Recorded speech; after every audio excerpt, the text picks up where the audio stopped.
Morning guys. তো সকালবেলা দেখো ঘুম থেকে উঠেই চলে এসেছি কফি করতে। সকালে একবার চা সবাইকার খাওয়া হয়ে গেছে, আর এটা সেকেন্ড টাইম হচ্ছে কফি। আমি যেহেতু চা খাই না, আর আমার তো কফিটা হলে বেশ ভালোই হয়, আর বাড়ির সবাই কফিটা খেতে বেশ ভালোও বাসে। তো কফিটা বানিয়ে আমি ফার্স্ট এক কাপ খেয়ে নিলাম, তারপর সবাইকে দিয়েও দিলাম। হ্যাঁ, রোদে বসে আছো? আর এই যে এনাকে দেখতে পাচ্ছ, এ হচ্ছে লালুর 5টা বাচ্চার মধ্যে একটা বাচ্চা। ওর একটা নাম দে। ওর নাম কুলু। না না লক্ষ্মী। ক্যান্ডি দে ক্যান্ডি। না, আমি এর নাম দেব। তোমার নাম দেবো আমি। টান টান করে চলে এসেছি ছাদে, আর এখন আমাদের রান্না হচ্ছে চিকেন। তো রান্নাটা হয়ে গেলে খেয়ে নেবো, কারণ খুব খিদে পেয়ে গেছে। তো খাওয়া দাওয়া শেষ করে একটু রেস্ট নিয়েই দেখো আমরা বেরিয়ে পড়েছি একটু ঘুরতে যাব বলে। তো ঘুরতে বলতে কি দূরে কোথাও যাচ্ছি না, কাছাকাছিই যাচ্ছি, কারণ দেখতেই পাচ্ছ নাইটি পরে যাচ্ছি। আর কোথায় যাচ্ছি চলো তোমাদেরকে দেখিয়ে দিই। আমরা আজকে যাচ্ছি আমাদের গ্রামের বাঁধে। তো বিয়ের পর ফার্স্ট টাইম আমি এখানে যাচ্ছি। এর আগে অনেক গল্প শুনেছি, এটা নাকি খুব সুন্দর একটা জায়গা, কিন্তু কখনো যাওয়া হয়নি। তো আজকে তাই জন্য যাচ্ছি।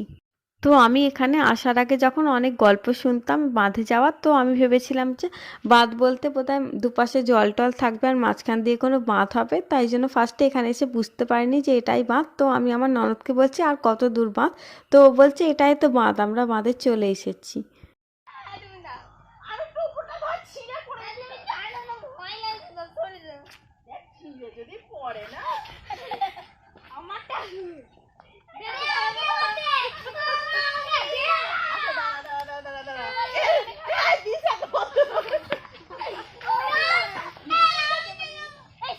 তো দেখতেই পাচ্ছ আমরা কতজন মিলে এসেছি। এখানে রয়েছে আমার ননদ, ননদের কোলে ননদের মেয়ে, এছাড়াও রয়েছে আমার ননদের মেয়ের একটা বন্ধু, আর দুটো যে বাচ্চা দেখছো ওটা আমার পিসিদের ননদের ছেলে আর মেয়ে।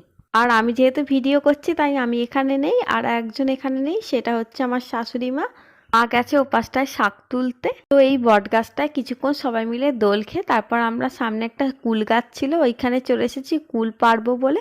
আর আমাদের সাথে আর একজন এসেছে, সেটা কিন্তু মানুষ নয়, কে এসেছে তোমরা দেখে নাও। আমরা যেখানেই যাই ও আমাদের সাথে যায়। আমাদের সাথে এসেছে ছোট কালু। এই তুইও কুল খাবি ছোট কালু? তো এখানে এসে আমাদের বেশ ভালোই লাগলো, আর অনেকক্ষণ ঘোরাঘুরি হলো, প্রায় 1 ঘন্টা মতো। তো এবার ফেরার পালা। তো ফেরার আগে আমরা যে কারণে এখানে এসেছিলাম বেতো শাক তুলে নিয়ে যাব বলে, তাই দেখো একটা আলু জমিতে নেমে পড়েছে সবাই মিলে বেতো শাক তুলবে বলে। আর আমরা যতক্ষণ এখানে ছিলাম ছোট কালুও কিন্তু আমাদের সাথেই ছিল। ছোট কালু চলে আয়, চলে আয়, চলে আয়।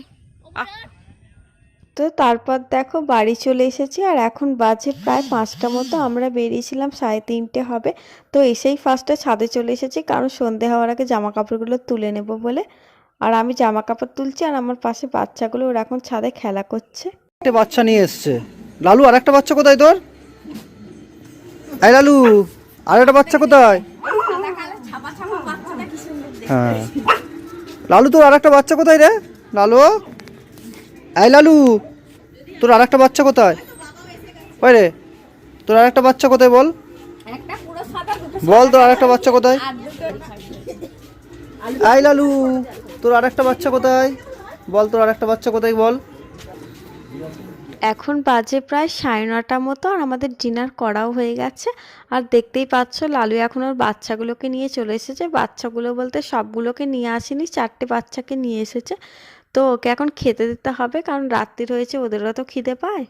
তো এখন 2 দিন ধরে দেখছি লালু ওর বাচ্চাগুলোকে সাথে করেই নিয়ে এসছে, তবে খেতে দিলে লালু ওর বাচ্চাগুলোকে খেতে না দিয়ে নিজে একাই খেয়ে নিচ্ছে। তো যাই হোক, কি আর করা যাবে। তাই এখন খেতে দিলে রুটি চারিদিকে ছিঁড়ে ছিঁড়ে দিই, যে পাবে সেই খায়। আর ওর বাচ্চাগুলো খুব কিউট কিউট দেখতে হয়েছে, দেখলেই আদর করতে ইচ্ছা করে। তো যাই হোক চলো, অনেকটা রাত্রিরও হয়ে গেছে, আজকের ব্লগটা এখানেই শেষ করছি। দেখা হবে আবার নেক্সট ব্লগে। আর আমার ব্লগ দেখতে যদি তোমাদের ভালো লাগে তাহলে চ্যানেলটা সাবস্ক্রাইব করে দিও। Tata, good night.